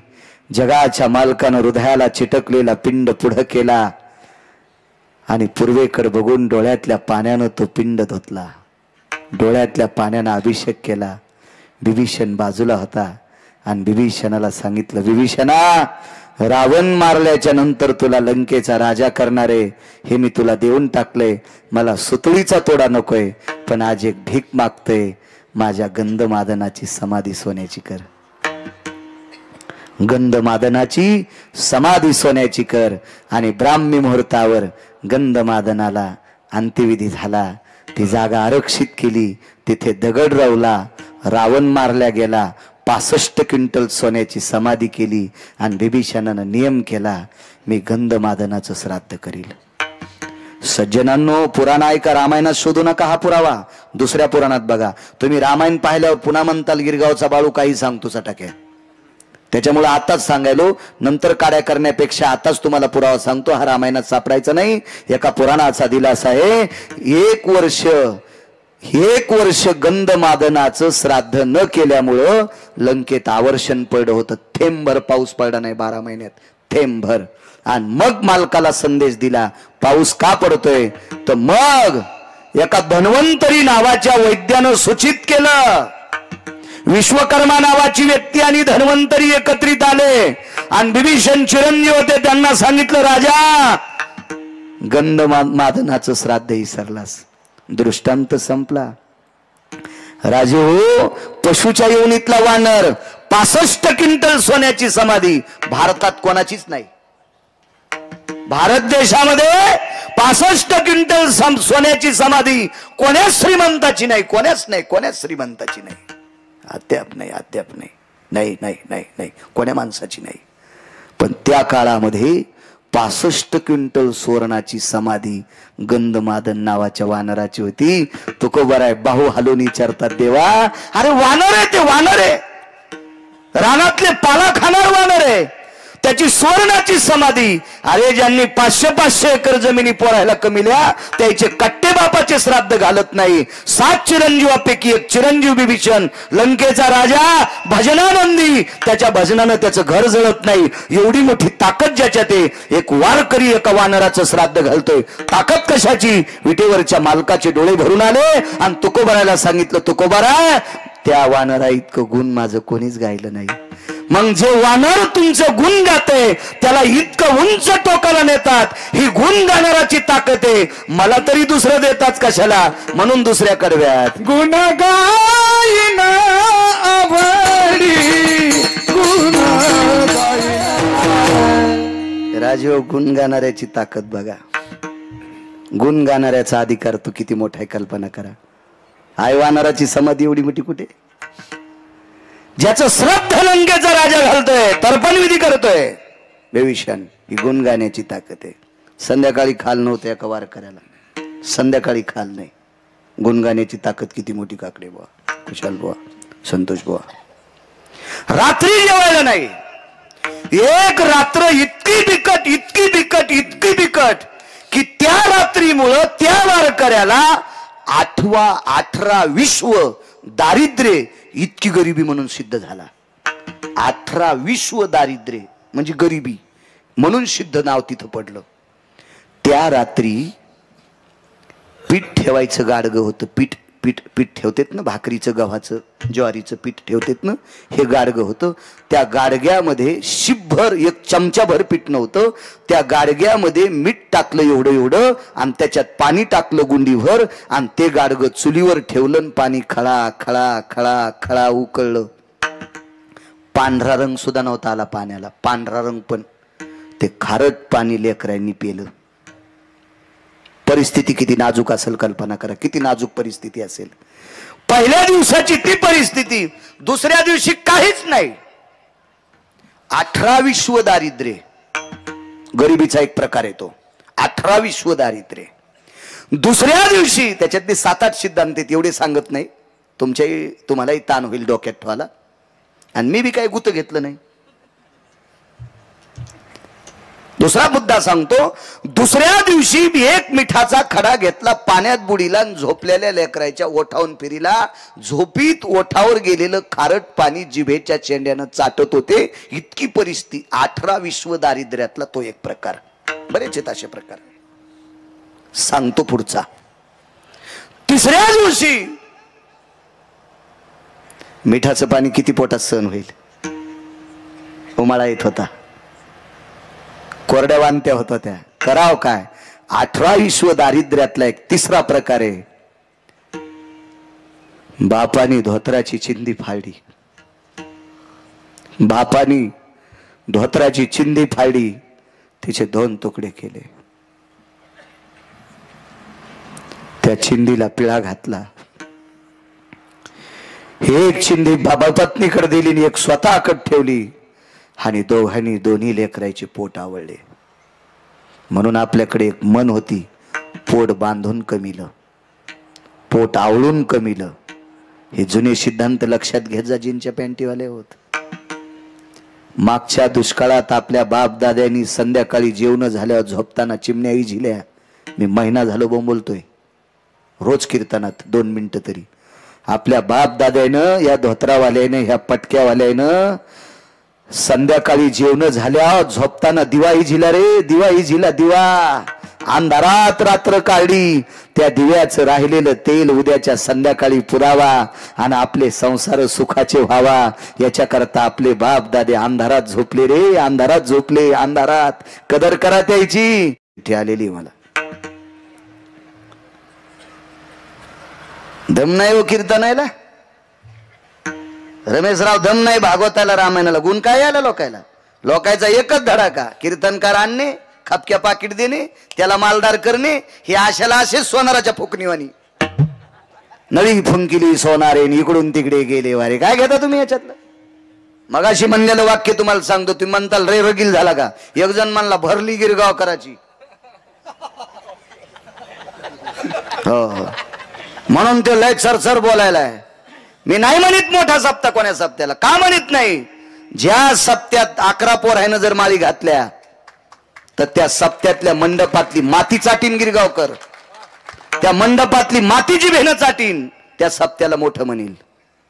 ज्या सप्त्यामध्ये 25 बायकांनी तंबाखू सोडावा, काय म्हणून तंबाखू खाता. मला टकटक दिसायला तुम्ही 3 जण उभे राहा. कशाला कीर्तनात बसला. तुमच्या पापानं जळून जाईन गिरगावचा बाळ्या. ए उठ, ए म्हातारे उठ, तू उठ. काय मागं पाहू नको, तूच उठ. मरण काला हो दी. काय अर्थ आहे मला सांगा ना रमेशराव. कशाला सप्ते करायचे. महाराज श्रीमंत करण्यासाठी, आणि तुम्ही असेच कोरडे फट. तिघीला म्हणलं, पण मला 90 कळाल्या. त्या एकूण ती दुसरीनं गुच्चा द्याला, तू बी खातीस ना. ती म्हणली तू नाहीच खात का. मला तितक्यात ओळखू आल्या, पटापटा पटापटा पटा लक्षात आल्या. जी म्हातारी तंबाखू खाती का, तिच्या मांडीवर सुनानं पप्या द्यायचा नाही. द्यायचा नाही. कारण लहानपणामध्ये त्या व्यसनाच्या वासानं याला कालांतराने व्यसन लागल. देऊ नकोस. लय बेकार तंबाखू. 90,000ला मसड आणली मी. 90,000ला. मी ओरिजिनल शेतकरी माणूस आहे. मला दुधाची मसड, दुधाची गाय, चांगला बैल कळू. तुम्ही चांदणीचा बैल घेत नाही, साडी कुटणारा घेत नाही, फिरून कापसाच्या मुंडक्यावर पावलं टाकू. तुम्ही येडपडे का कसली बी करायला शेती. नंबर 1 जोड घेत असतो पद्धतशीर उभा. मसड घेतली मी 90,000ची, आणि त्या म्हशीचं शेण आणायला आमच्या गावातली म्हातारी गेली. ती रातच्या झोपताना तंबाखू इथं टाकीत होती, आणि ती तसाच तंबाखूचा गोळा घेऊन कोठ्यात गेली. आमच्या म्हशीनं पुन्हा नाही दूध दिलं. मी 19 डॉक्टर आणले. मी म्हणलं मसड पाना कस काय चोरायली. म्हणले तुमच्या गावात एखादी बाई एका रातच्या तंबाखू खाऊन झोपती. मी म्हणलं शेजारीच राहती. मग तिच्या वासानच म्हशीनं पाना चोरलाय. मग मसड जर रातच्या तंबाखू खाणाऱ्याच्या थोत्राचा वास घेतल्यावर पाना चोरीत असेल तर लहान लेकराला किती त्रास होत असेल. अंतिके मंजुळे जरा वाटू देईन तुला काही करणं तंबाखू बंद. आणि तंबाखून जर तू पोट भरत असेल तर पोतच देतो तुला. चपात्या खाऊच नको, तंबाखूच खाय. काय कशाला करायचे सप्ते मला सांगा तुम्ही. हावभाव आहे. तुम्ही विटेवरच्या मालकाच्या दर्शनाकरता रांगेत जा. नालायक माणसानं ठोकू नये म्हणून कोपऱ्यात पांडुरंगाचं चित्र काढलंय. तुम्ही दर्शन मंडप बघा कधी कधीतरी. कोपऱ्यात पांडुरंगाचं चित्र काढलंय. आपली हलकट दर्शनाला गेल्यावर पण घुटके खाऊन थुकत येत. मधात नेऊनी म्हणून घुटके तंबाखू उपसून घ्यालेत. कुठं लपून आलेत देव जाणी. आम्ही एकदा तिरुपतीला गेलो. तिरुपतीला जाताना खालीच सगळे ते बिड्या काड्याचं ठिसकून घेतल्या. आमच्या इथल्या पोरानं एअर किन्नर मध्ये तोटा नेला. आम्ही जी गाडी नेलती का त्या एअर किन्नरच्या बॉक्स मध्येच घातला तोटा. ते बॉक्सच घातला. मी म्हणलं आगावच काम बाबा. तिरुपतीला पण कळणार नाही गिरगावच्या पोराला इतकं डोकं दिलंच कुठून. एअर किन्नरच्या बॉक्स मध्ये घातला त्यानं ते तोट्याचं. काय माणसं झाली. म्हणून त्या कोपऱ्यात थुकू नये म्हणून जगाच्या मालकाचं चित्र काढो. तिथं पण लाजा नाहीत आपल्या लोकांना. कोणतीही मस्जिद जाऊन बघा. जर तुम्हाला काड्याच्या पेटीची काडी आणि बिडीचं धुंडूक सापडलं तर जीवनभर मी कीर्तन करणार नाही. हो. आणि तुम्ही त्याच्यासाठी टाळ्या वाजवायला नाही का. तुमचे मंदिर असेच नालायकाला पते खेळण्यासाठी. हा सदरा राजीव सदरा सदरा. लय मागच्या लोकांनी आपला धर्म चांगला सांभाळलाय. नका चुका करायच्या नका. माझ्या माईनो 25 बायकांनी ज्या ज्या ज्या तंबाखू सोडतील का उद्याच्या काल्यामध्ये सकाळी संकल्प करा मारुतीरायाच्या पुढं. आणि हे तोटा गिटा जे काय असेल ना गाय छाप त्या गाईला काऊन बदनाम केलो. त्या तंबाखूच्या पुडीवर गाय छाप रावण छाप नाव द्यायला पाहिजे होतं त्या पुडीला. कशाला गाईला बदनाम केलं. काय काय लोक कशाला नाव देतील काय मिळत नाही. नका करी जाऊ. 25 बायकाने तंबाखू सोडी तर तुमचा पांढरी पिंपळगावचा सप्ता सफल झाला. 11 पोर आहे ना उद्या काल्याच्या कीर्तनात महाराजांच्या हातानं माळ घाला. 11च पोर आहे ना. 12 नका घालू उग गाव उलथन. हो फक्त 11 पोरांनी घाला. झाला सप्ता सफल झाला. पुन्हा सांगतो जी सून सासू सासऱ्याला नीट भाकरी देत नाही त्या 5च सुनाईनं सासू सासऱ्याला टायमाला जेवायला द्या. सप्ता सफल झाला. जो मुलगा आई वडिलाला नीट बोलत नाही. अरे काय भेटणारे राजू तुम्हाला आमच्या पाया पडण्यात. फुलं टाकली तुम्ही माझ्या अंगावर. तुम्ही 200-400 पोरायनं फुलं टाकले माझ्या अंगावर. फुलं टाकले फुलं. जर तुम्ही तुमच्या मायबापाला मानित नसाल तर पंढरपूरचा मालक तुमच्या बोकांनी दगड टाकीन. मला आणा नाही तर नका आणू. तुमच्यावर माझं काय चालणार आहे. माझं मोठं करणारा पंढरपुरातला मालक आहे. आणि तुम्ही काय मला मोठं करणार आहेत. तुमच्या गावातल्या माणसांनी मला 5 कोटी रुपये दिले आणि जाता जाता औरंगाबादला जर अटॅक आला तर काय 5 कोटी अंगावर घेऊन फुकून घ्यायचे का. मला किती दिवस जगायचं आणि किती दिवस मोठं करायचे पंढरपुरातल्या मालकाच्या हातात आहे. तुम्ही चांगलं वागा राजो. जगातला सर्वात मोठा देव आपले आई वडील आहेत. जो आई वडिलाच्या पाया पडतो का जगाचा मालक त्याला मान्य करतोय. जो मायबापाच्या पाया पडत नाही महाराजाच्या पाया पडत असेल तो महाराजच जळण त्याच्या पापानं. हो काय काय अर्थ आहे त्याला. रे जुन्यांची किंमत करा राजू. हो ह्या जुन्या आपल्या बापदाद्यांची किंमत करा. ते आपल्यासाठी तळतळ तुटलेत रे. त्यांना किंमत करा. सासू सासऱ्याला माना माझ्या माईंनो. माहेरातून बाईनं भैमुगाच्या शेंगा दिल्या. मी फराळाला गेलो एका बाईच्या घरी. महाराज या म्हणले फराळाला. भीमराव गेलो. भैमुगाच्या शेंगा होत्या गावरान. काय म्हणते तरी त्या पिस्तोल्या भैमुग असे पुढे 2 आणि वर 1 सोला असतो असा तिरपट झालेला पिस्तोला आणि गावरान भैमुग. लाल भोय होती आमच्याकडे तिथे पेरायचो होतो आम्ही. मग त्या भुईमुगाच्या शेंगा खाल्ल्या आणि गुळ खाल्ला. फुकट खाल्ल्या वर्णन करावंच लागतंय. म्हणलं काय दोरखाबाई शेंगा आहेत. माया वाईन दिल्या. अरे बापरे दोरकीला माहीतच नव्हता हे किती दाढ येत. मायामाईनं शेंगा दिल्या. मायामाईनं. म्या म्हणलं द्वारकाबाई तुझ्या माईनं फक्त शेंगात दिल्यात. 9 तासाच्या नंतर ह्या गावाच्या बाहेर जात्यात. काहीचे वायर ढिले उशिरा कळालं. त्या माईनं फक्त भैमुगाच्या शेंगात दिल्यात. 9 तासाच्या नंतर ह्या गावाच्या बाहेर जात्यात. याच्या माईनं तुला हेव दिलाय सांभाळायसाठी. हेव दिलाय जसं त्याच्या माईला बी चोंभाळणं. कधी कधी नवऱ्याच्या माईला बी चोंभाळी जा तर तुमचे लेकर म्हातारपणी तुम्हाला चोंभाळतील. नवऱ्याच्या माईला जी सून चोंभाळणार नाही का तिचे पोरं तिचे झोपीत अंगुठे घेणार. ह्या म्हणत्यान ह्या मेल्याला आणलंच खाऊन तुम्हाला नीट करण्यासाठीच आणलंय. हो काही नाही, तुम्ही हरिपाठ पाठ करायला, ज्ञानेश्वरी वाचायलीन, नाथ भागवत वाचायलीन, सासूला बघितल्याबरोबर असं थोत्तर करायली गाडग्यावानी. काय तू तुळस खाल्लीस तर काय उपयोग घेतो? हा काय काय अर्थ आहे का त्या गोष्टीला? अहो चांगलं वागण्याला किंमत असते, बाकी नाही काही किंमत. जाऊ द्या, काय सांगू लागलो. पोट आवडलं 18 विश्व दारिद्र्यातला एक प्रकार. पोट आवडलं, पोट आलो ना इथपर्यंत. आणि मग दोघ जण बसलेत. बाईनं सांगितलं, मालक कसं व्हायचं, काय करू नकोस. बालपणातला माझा मित्र, त्या मित्राचं नाव जगदानंद कंद जगतपती द्वारकाधीश कृष्ण परमात्मा. तू काळजी करू नको, त्याचं गुण गात्र आहे, त्याच्या गुण गाण्याची ताकद आहे का. पंढरपुरातल्या मालकाचं गुण गायलं. 3च कारण ऐकले तुम्ही. पिठाच्या गाडग्यात पाणी टाकून उकळून आंबील पेली 1, मिठाच्या खड्याचं पाणी चाटलं 2, पुन्हा खाण्यासाठी काहीच नाही म्हणून धोत्राच्या दशीनं पोट आवडलं 3. पुन्हा राहिलेल्या 4 गोष्टी पुन्हा कधी बघू दुसऱ्या कीर्तनात. इतक्या परिस्थितीत संसार करणारा व्यक्ती पंढरपुरातल्या मालकाचं गुण गायलं. गुण गुण आणि गुण गात त्याच्या भेटी करता गेला. काय? पोह्याचा चुरा घेऊन, पोह्याचा चुरा घेऊन, पोह्याचा चुरा घेऊन. आमचे एक मित्र भागवतकार आहेत, ते म्हणले आता ऐका बरं का. आणि काय सुदामदेव पोहे घेऊन गेले बरं का. आणि काय त्या पोह्याला चव होती बरं का.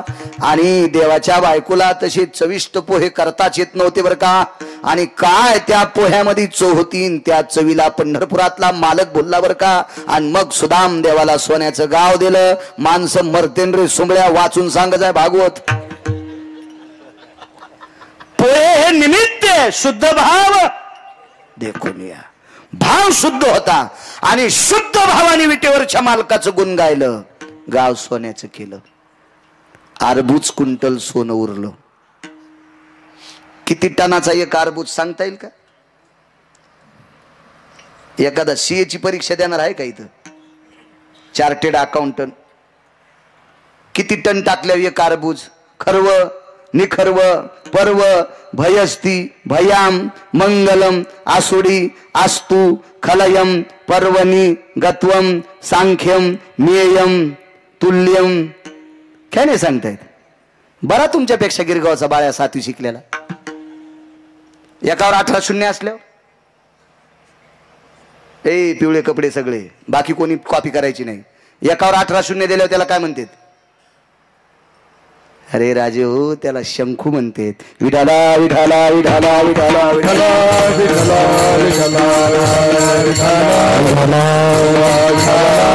माय बापाला बुडण्यासाठी शिकू नका रे, पाप लागन. लय बेजार वाले ते रानावनात. रक्ताचा घाम करून मातीत टाकायलेत. तुम्हाला पुस्तकाला पैसे द्यालेत, ट्युशनला पैसे द्यालेत, औरंगाबादला राहायला खोलीला पैसे द्यालेत, जाण्यासाठी पैसे द्यालेत, कॉलेजला जायला खुसकुटी द्यालेत, मोटरसायकल द्यालेत. त्याने दिलेल्या पैशावर माती टाकू नका. जरा शिका शिका. शंकू म्हणते त्याला. अर्बूज क्विंटल सोनं शिल्लक राहिलं. विश्वकर्मा नावाच्या व्यक्तीने सांगितलं, देवा गाव सोन्याचा केला, घर सोन्याचे, दार सोन्याचे, सगळं सोन्याचं, गावाचा तट सोन्याचा, 52 अर्बूज क्विंटल सोनं उरलंय. काय करायचं? मसनवाटा सोन्याचा करा. सुदामदेवाचा मसनवाटा सोन्याचा. इंद्राला गाव सोन्याचं, मसनवाट्याचा संबंध नाही. माणसं मरत नाही, पुण्य संपलं की खाली बोंबलत. येऊ लागती माघारी मृत्यू लोका. रावणाला गाव सोन्याचं, मसनवाटा मातोड्याचा. कुबेराला अलका नावाची नगरी सोन्याची, मसनवाटा मातोड्याचा. सुदामदेवाला गाव सोन्याचं आणि मसनवाटाही सोन्याचा. ताकद कशाची? दुसऱ्या कडव्याची. राजो पाती पांडव अखंड वनवासी, परी त्या देवासी आळवेते किंवा आठवेते. वनवासात गुण गायलंय. स्वतःच्या संसाराचं मात्र केलं. 56 कोटी यादव मैरेक नावाची मदिरा पिऊन मेले आणि पांडवाला हस्तनापूरची गादी देऊन टाकली. कुशल बुवा. फक्त गुण गाण्याची ताकद पांडवाने वनवासात पण गुण गायलं. ही गुण गाण्याची ताकद इतकी मोठी आहे. निष्ठेनं जन जन गुण त्याचं गायलं, त्याचं ते कामच करतंय. इतकी मोठी ताकद, इतकी मोठी ताकद गुण गाण्याची. गुण गायीन आवडी हेची माझी सर्व जोडी. मग जगाच्या मालकानं आम्हीच दाखिलं. पुढचं घ्यायचं का? तिसऱ्या कडव्यात न लगे मुक्ती आणि संपदा. मुक्तीचा नकार केला, मोक्ष नकोय म्हणले. सांगा बरं, इथं बसलेला मोक्ष कोणाला आवडत नाही? आवडतो सगळ्याला रमेशराव. भेटतो का? इतकं सोपं आहे का ते मोक्ष भेटायला दादा? आणि तुकोबाराय मोक्ष का नको म्हणले? मोक्ष सुख हानू लाता. कशा करता? मोक्षा मा घरी कामारी हे दाशी. ते भांडे घासायला आमच्या इथं मोक्ष. आणि काय करायचं? मोक्ष देवा आम्हाला. नकोय म्हणले आम्हाला मोक्ष. मोक्षाची काही गरज नाही. न लगे मुक्ती आणि संपदा. पैशाचा तिरस्कार कशा करता केला असेल? मालकांचंच वाक्य, ऐसा कोणी दावा, ऐसा कोणी दावा हे जया नावडे. कन्या पुत्र घोडे दाराधन. पैसे आवडत नाहीत त्यांना हातवरी करावं. आमचे कधी कधी कंबर बांधून पैशाच्या विरोधात बोलतात, भेटत नाहीत म्हणून. अरे पाहिला का एखादा महाराज काही बोलत नाहीत आणि कमी दिल्यावर पुढच्या वर्षी तारीख देत नाहीत. तुला चांगलं माहिती ना? सोमाल्या गप्पा कामाच्या नाहीत. खुशाल बा पैसे आवडत नाही. ऐसा कोणी दावा हे जया नावडे. कन्या पुत्र घोडे दाराधन. हो, 1 किलोमीटरवर गेल्यावर काकडे गाडी उभी राहती. आणि मग कार्यकर्ते येईल फोन. तो भीमराव गेले तिकडं चिचखेडात आणि ते मोरे काका घरी. आणि मग गिरगाव करायचं पण काय भीमराव काका दे कस काय दे असं कस काय बाबा. आणि तो आता लय कीर्तनात वैराग्य पिळू पिळू सांगितलं. चुकीच्या गोष्टी आहेत हे आम्ही नाही गप्पा हाणायच्या. हे तुकोबारायांचा अधिकार आहे. तुकोबारायचा का संपत्ती नको म्हणले? पैशाची मालकीन लक्ष्मी आहे. टकल्यांना हे सुजे. पैशाची मालकीन कोण रे? अजय लक्ष्मी. लक्ष्मी. आणि ही लक्ष्मी कोणाची पत्नी? पंढरपुरातल्या मालकाची. आणि लक्ष्मीचा पती तुकोबारायच्या पत्नीचे पाय चाटितो. काटा काढताना काय चाटलं? कशान काढा काटा? नाचकांडानं, कात्रीनं, काट्यानं, सुईनं दाबनं ना. दंताभयस्थितेषु ओष्टाम्रसनस्थितो पदांबुज भयस्थितं चरणरजाति जायते नैवं गांजा कसम लिखितम. हे का गिरगावकरानं लिहिलंय का गांजा फुक्यान लिहिलंय का त्या नालायकानं?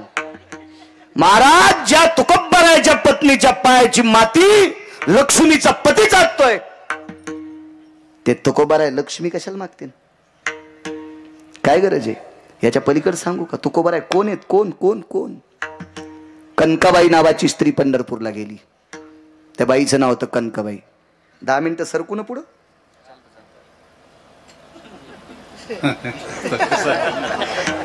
चालतंय म्हणते ते. कनकाबाई नावाच्या स्त्री पंढरपूरला गेल्या आणि मालकाचं दर्शन घेतल्याबरोबर विटेवरच्या मालकाच्या मुखारिंदूतून आवाज आला, कनकाई.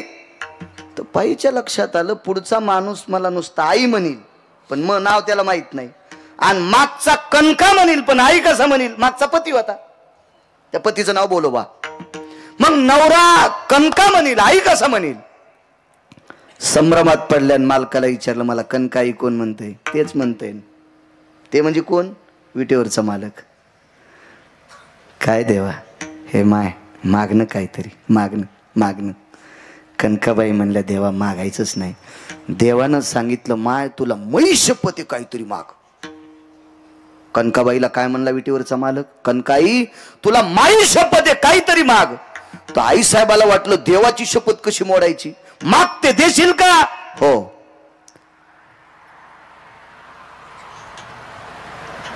पण देवा एक काम कर, मी मागते पण एकच मागते, आता तू माग.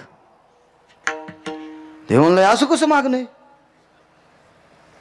तुम्हाला माझी शपथ घातली ना, तुझी शपथ घातली म्हणूनच मागते, तू मला माग. तू मला तुझी शपथ घातली म्हणूनच मागते, तुला काय पाहिजे ते मला माग. आता याच्या इथं काय कमी होतं मागायला? पण देवा आता तुझ्याच मागण्यात शपथ मोडायली, हा पटकन काय मागायचं तर माग. तर विटेवरच्या मालकानं पितांबराची वटी केली आणि कनकाबाईला सांगितलं 9 महिने तुझ्या पोटात जागा दे. म्हणे रामेश्वर भट्ट दिजा आणि तुका विष्णू 9 महिने पोटात विटेवरच्या मालकानं कनकाबाईच्या जागा मागितली. तुकोबर आहे प्रत्यक्ष विष्णू. रामेश्वर शास्त्रींचं वाक्य. हे लोक ठराविक. भानुदासाची कुळी महाविष्णूचा अवतार, महाविष्णूचा अवतार सखा माझा ज्ञानेश्वर. म्हणे रामेश्वर भट्ट दिजान तुका विष्णू. महाराज तुकोबर आहे म्हणले, देवा ज्या बाईनं तुला भीक मागायला लावलं त्या बाईचा मी मुलगा आहे, मी तुला कशाला पैसे मागू? मी कशाला तुला पैसे मागू? न लगे मुक्ती आणि संपदा पाहिजे काय? संत संग दे सदा. कशा करता संताची? संतांच्या संगतीत किती फायदा होतो हे लय लांबचं टोक आहे. अलीकडे ऐक. संतांच्या जवळ गेल्याच्या नंतर त्यांच्या पायाला चिटकलेली माती जर अंगावर पडली तर त्या मातीच्या कणात इतकी ताकद आहे, वासनेचे बीज जळून जाय. आणि वासना इतकी इतकी इतकी वाईट आहे, पाहत्या रावणा काय झाले वासनेमुळं. इंद्रा पडले भगचंद्र झाला काळा, नारद चुकला चाला भजनाचा. इतकी वासना विचित्र, इतकी वासना विचित्र. महाराज ब्रह्मदेवाला सुद्धा मृत्यू लोकात अपूज्यता आली. पुष्कर जर सोडून दिलं तर जगात कुठं मंदिर नाही, वासनेमुळं. इतका विचित्र काम. पाराशर नावाच्या साधून दुपारची रात्र केली, पाण्यातली नाव आकाशात नेली. एवढी मोठी ताकद, एवढी मोठी ताकद पाराशराची. पण पाहत्या वासनेनं काय केले? इतकी बेकार वासना. संतांच्या पायाला चिटकलेल्या मातीनं वासना जळून जाती. मग संतांच्या पायाच्या रजकणात इतकी ताकद आहे तर संतात किती ताकद असेल? संत संग दे सदा, ही मागणी माझ्या श्रीमंत श्री जगद्गुरु तुकोबरायांची आहे. राजे हो, मोठ्या श्रद्धेने चालत असलेला सप्ताह. 2 चिठ्ठ्या आहेत माझ्याकडं, 5-5 मिनिटावर त्याच्यातला ऐका. महाराज गुण गायलं माझ्या चोखोबरायने देवाचं. त्या गुण गाण्याची ताकद इतकी होती, स्वर्गामध्ये 5 प्रकारचं अमृत खराब झालं इंद्राच्या चुकीनं. 222 पद एकाच मंत्र्याला होते. 222 पद एकाच मंत्र्याला. त्या मंत्र्याचं नाव अमरपुरीचा राजा इंद्र. यानं एक चूक केल्यामुळं स्वर्गातलं 5 प्रकारचं अमृत खराब झालं. हे अमृत शुद्ध करण्यासाठी जगातला कुठलाही पर्याय सिद्ध झाला नाही. तो एकच पर्याय सिद्ध. जम्बूद्वीपामध्ये पंढरपूर नावाचं गाव, या पंढरपूर नावाच्या गावामध्ये बाजूला मंगळवेढा नावाचं गाव, आणि त्या मंगळवेढ्यामध्ये चोखोबाराय नावाचे संत होते. या संतांनी रामकृष्ण नामाचं गुण गायल्याच्या नंतर स्वर्गातला अमृत शुद्ध व्हावा, ही ज्यांच्या गुण गाण्यातली ताकद आहे ते चोखोबाराय. त्या चोखोबारायांचं मंदिर मेहुणा राजाला आता व्हायले. शासनानं बऱ्यापैकी निधी दिला, पण तिथलं प्रशासन थोडंसं मदत करत नाही. खालचं प्रशासन ते मंदिर करण्यासाठी गुरुवर्य नामनिष्ठ सद्गुरू पाचपोर महाराज असीम प्रयत्न करतात. महाराष्ट्राच्या मातीमध्ये 2503 गोशाळेला 2503 गोशाळेला ज्या महात्म्याने कीर्तनाचा आणि रामायणाचा निधी त्या गोशाळेपर्यंत पोहोचतो, अशा महाराष्ट्राच्या मातीतला वारकरी आदरणीय सद्गुरू पाचपोर महाराज. आतापर्यंत 450 मंदिराचा जीर्णोद्धार, 450 मंदिराचा जीर्णोद्धार ज्या साधूच्या हाताने होतोय, त्या साधूनं वारसा घेतला, वसा घेतला. आदरणीय पाचपोर बाबांनी चोखोबारायचं मंदिर करायचं. सध्या आता भंडाऱ्या डोंगरावर 125 कोटी रुपयाचं मंदिर व्हायलंय. 125 कोटी रुपयाचं मंदिर तुकोबारायचं व्हायलंय. तुकोबारायचं पंकजजी महाराज त्याचे फार मोठे फार श्रम घ्यायलेत. पंकज महाराज म्हणून आहेत, फार श्रम घ्यायलेत. कधी कधी देहूला जर गेले तर आपल्या खिशाला हात लावून आपल्या खिशातले 4-2 रुपये भंडाऱ्या वरी डोंगरावर जे मंदिर व्हायलंय का, त्या मंदिरामध्ये 8 आणे 4 आण्याची पावती फाडा. वरी गेल्यावर सांगता येईल आपल्या पूर्वजांना की आम्ही तुकोबारायचा भंडाऱ्या डोंगरावरचा कळस पाहून आलोत. ते मंदिर 125 कोटी रुपयाचं, तसं 250-300 कोटी रुपयाचं मंदिर होईल तिथं. इतकी मोठी व्याप्ती आहे. ते पंकज महाराज फार बेजार व्हायलेत, फार बेजार. त्या महात्म्याला प्रणाम. आणि इकडं मेहुणा राजा नावाचं गाव आहे विदर्भामध्ये. त्या मेहुणा राजा नावाच्या गावामध्ये चोखोबारायचं मंदिर फार मोठं करण्याचा मानस पाचपूर बाबांचा आहे. ते मंदिर व्हावं याच्यासाठी सुद्धा निष्ठावंत वारकऱ्यांचे आशीर्वाद सहकार्य असावा असो. आणि या सद्गुरू पाचपोर महाराजांचं आपलं सद्गुरू चोखोबारायांच्या मूर्ती प्राण प्रतिष्ठा ठिकाण कुठे? इसरूळ नावाचं गाव. इथे एक चोखोबारायचं मंदिर केलं आणि तिथे मूर्तीची प्राण प्रतिष्ठा. त्या कार्यक्रमाचा अवधी 5-5 ते 13-5 पर्यंत सप्ताह आहे.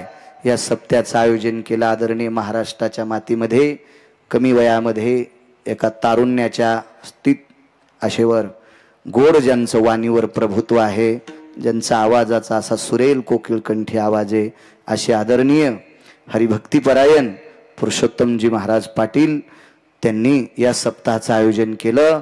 आणि तिथे चोखोबारायच्या मूर्तीची प्राणप्रतिष्ठा आहे. त्या सप्त्यात जर योग आला तर एका दिवशी जा, घ्या त्याही मूर्तीचं दर्शन घ्या, ते तुमचं चांगलं करेल.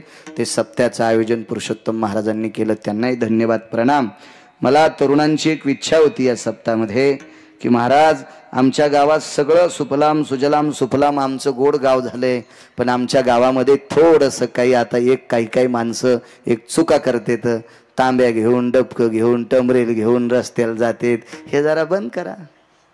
आता हे कीर्तनात बोलायचं स्टेज आहे नाही असं नाही म्हणता येणार. स्वच्छतेच्या बाबतीत कीर्तनात सांगितलं तर काय वावगं थोडं ठरेल.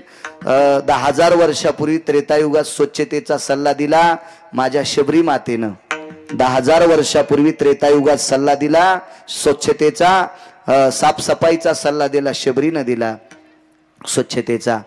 काल 700 वर्षापूर्वी स्वच्छतेचा सल्ला दिला माझ्या चोखोबारायांनी. रस्ते झाडायचं काम करत होते, नाल्या उपसायचं काम करत होते. काय मोठा सल्ला दिला माझ्या चोखोबारायांनी, चांगलं वागा चांगलं वागा.